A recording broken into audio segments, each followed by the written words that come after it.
Hello, in this video I'm gonna show you how to set up LED notifications on your Samsung Galaxy S22 Plus using an app called NotifyBuddy. So first thing we're gonna do is go to our Google Play Store and start searching for an app. And the app name is NotifyBuddy.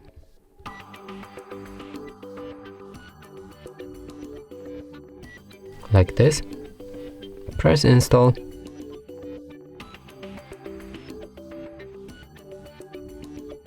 When the download is done, click on the open, and just from here just move to the next step and grant both of these permissions to the app. So let's just do that. Allow, go back, overlay permission, and we also need to find the NotifyBuddy. Enable it, and this setting, battery optimization optional, is as it says optional, and you don't need to disable that right now, but if the app doesn't work properly, make sure to try disable that. Now let's proceed, press OK, and our app is ready to be used.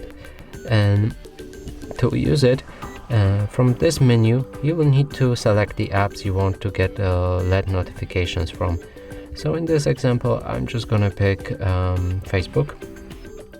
The next tab is System, and there will be like the before. You have all of the apps, but they are the system apps, and you can also select them to get notifications from.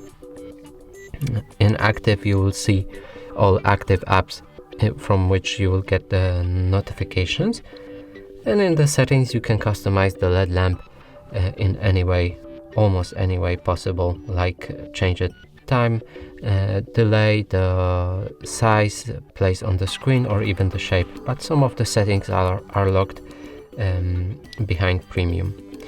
So now if we press test, we'll be able to see the LED lamp, how it will look when our phone is locked and we get the notification from the apps that we've selected.